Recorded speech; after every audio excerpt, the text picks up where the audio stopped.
Audiobook Academy. Book Summary. Book of Judith. The books of the Old and New Testaments make up the canon of Scripture.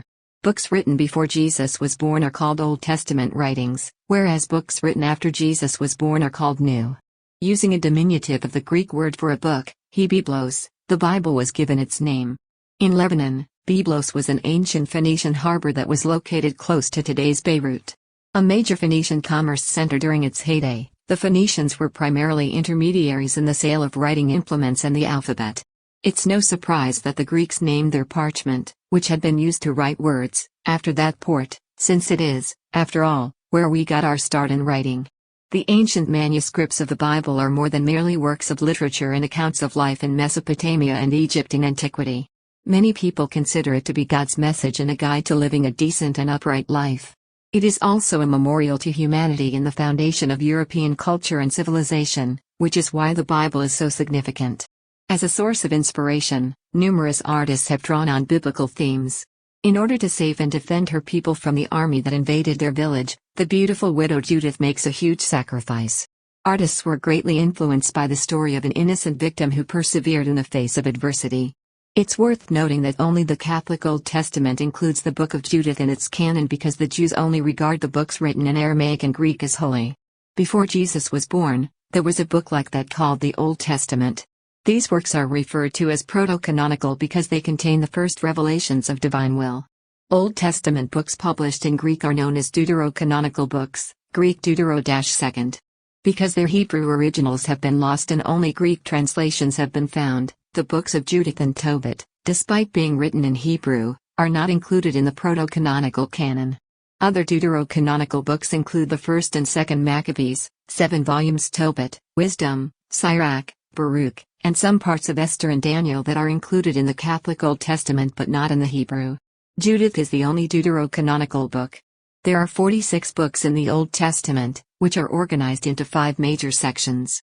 To wit, Pentateuch, Genesis, Exodus, Leviticus, Numbers, Deuteronomy, History, Psalms, Wisdom books, the Book of Wisdom, Job, Proverbs, Ecclesiastes, Song of Songs, Sirach, and prophetic books, Isaiah, Jeremiah, Lamentations, Ezekiel, Daniel, Hosea, Joel, Amos, Obadiah, Jonah, Micah, Nahum, Habakkuk, Zephaniah, Haggai, Zechariah, Malachi. A historical book, the Book of Judith is considered to be the earliest moral story or parable by historians. Despite its historical inaccuracies, it is revered for its metaphorical and moral content since it depicts the reign of King Nebuchadnezzar. Judith is a beautiful Jewish widow who decides to seduce an army soldier named Holofernes in order to save the Jewish people, who had given up their fight against the army due to a lack of faith. When she saw how dejected her people were, she resolved to make a decision that would benefit them all. By sacrificing herself, she allegorically explains her name, which means honored Jew in Hebrew, and becomes the savior of the Jews, a symbol of resistance and unwavering faith in God, for which she is praised. Taking into account the chronological period in which the work was produced is necessary to fully comprehend its significance. It was written in the 2nd and 1st century BC, during the Jewish struggle against Hellenization. The Jewish people were weak and are always threatened with expulsion because of the never-ending conflicts, a lack of food and water, and numerous diseases. It was for this reason that the history of the Jews had to be exalted. Because of her moral purity, loyalty, and willingness to make the ultimate sacrifice for the greater good, even if it meant risking her own honor, this woman's story was born. As a result of her bravery, she serves as an inspiration to the Jewish people, giving them new resolve and determination to fight. When the Jews triumph over their enemies, the tale comes to a satisfying conclusion. It symbolizes the triumph of monotheism over polytheism, which at the time was one of the most widely practiced religions in the world. 1. Holofernes' military invasion. 2. Bethulia's blockade. 3. Judith. 4. Judith and Holofernes. 5. Victory. Invasion of Holofernes' army. We learn right on that the plot takes place in the 12th year of Nebuchadnezzar's rule over the Assyrians. For refusing to battle with him against his enemy, he determined to retaliate against all Jews. In the Bible, it says, "Then Nebuchadnezzar king of the Assyrians sent unto all those who lived in Persia and all those who lived westward, and to those who lived in Cilicia and Damascus, and Libanus, and Anti-Libanus, and all those who lived by the sea, and to those among the nations of Carmel, and Gilad, and the Upper Galilee, and the great plain of Stral. They ignored his demands since Nebuchadnezzar was simply a normal man in the eyes of the people of the West Territories, who did not regard him as a god, and sent his emissaries away empty-handed. Nebuchadnezzar was enraged and planned to conquer their territory as a result of their treatment. When Nebuchadnezzar besieged Ecbatane, the capital of the Medes, he banished all of the enemy army, ordered that whomever found Arphaxad would first have to kill him, and he was seized in the mountains when he was trying to flee.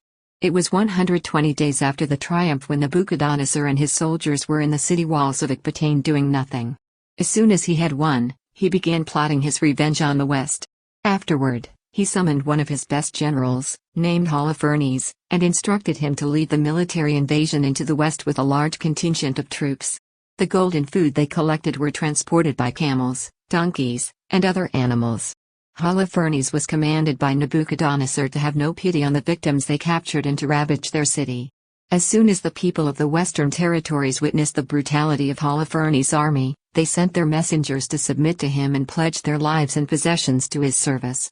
While walking through the towns, the people revered Nebuchadnezzar as their lord and dubbed him God. As a result, they've allowed them to demolish all of their religious structures. Holofernes' victory and the brutality of his army spread quickly, and some citizens began preparing to fight the army's advance. After being liberated from Egypt, all of those people were ready for another battle. To halt the army, they began erecting strongholds and camps, stockpiling food, and enlisting the help of a priest who had established in Jerusalem. Only 2 persons were able to walk through the crossing at a time. During this period, they began to spiritually prepare themselves for what was to come. The faithful began fasting, sprinkled ashes on their bodies, and invoked the name of their God, pleading with him to look down on his people and prevent their incarceration. Holofernes was surprised by the speed with which the Israelis were preparing to fight back. He was eager to find out who the folks were who were willing to stand up to him. Achir, his servant, recounts him the account of the people who rejected their father's idols and began worshipping the God of the higher heavens. While they are blessed when they honor God, they are cursed when they disobey him, and so on. Therefore he encouraged him to check to see if he and his family are on good terms with him. His belief that no God can deliver the Israelis from his army enrages Holofernes.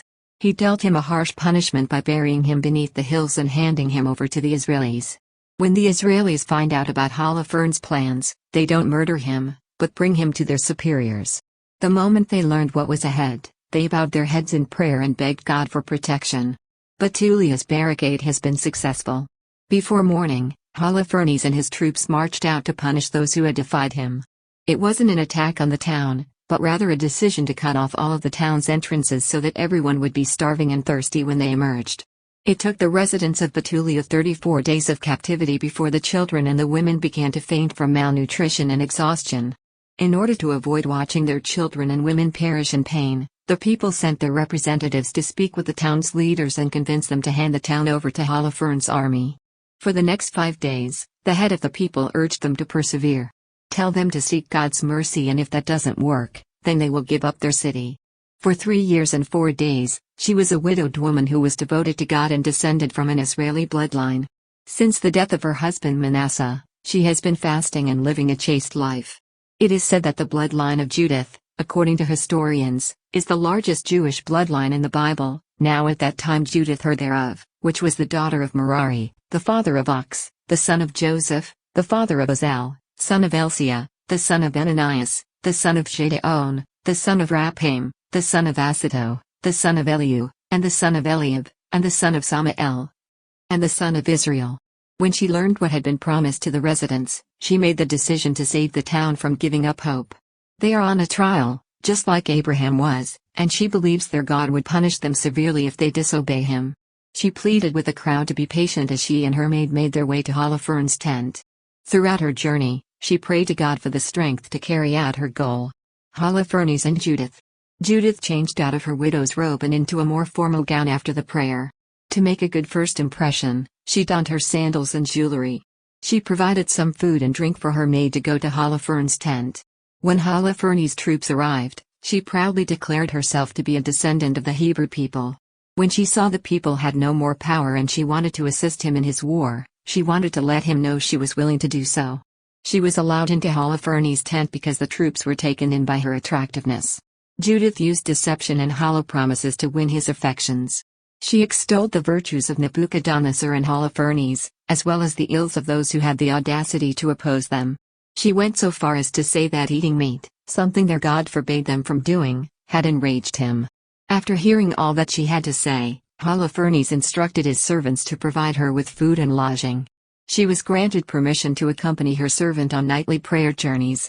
Holofernes ordered a meal to be made and invited Judith and her servant to join him in an effort to boost the morale of his troops. He loved her company during dinner, but later that night he passed out from drinking more wine than he'd ever had before. Victory. Participants began to nod off as the meal dragged on. Because Holofernes had been drinking, Judith was left alone with him. Judith instructed her maid to meet her at the altar where they pray and wait for her. The head of Holofernes was hacked off with 2 powerful blows after she prayed to God for help. She gave her maid his head, and then they went to pray. Instead of making a pilgrimage to Bethulia to worship, they carried the severed head of one of their foes. As soon as she arrived in the city, she began praising God and urging others to do the same. He defeated their adversary with the help of Judith's hand. The crowd rose to their feet and began to sing in worship of God. Judith within Hebrew means praised as a beautiful Jew and the widow of Manasseh. It was determined that she would ensnare the enemy general, Holofernes, and kill him. To restore her people's trust, she hoped to re-establish the resistance to their attackers. Judith was a strong woman who put the faith of her people before her own comfort and safety. She put her life at stake, but also her reputation as a lady of low morals. 3 years and 4 days of her life were spent in total abstinence because she was so devoted to God. In addition, she traces her ancestry back to one of the most illustrious and storied Jewish families in history. Holofernes was one of Nebuchadnezzar's military leaders and he was well known for his cruelty. Judith's charm and sweetness melted away his hard exterior. In the end, he paid the price for failing to keep an eye on her. When Judith chopped off his head, he passed out from the alcohol.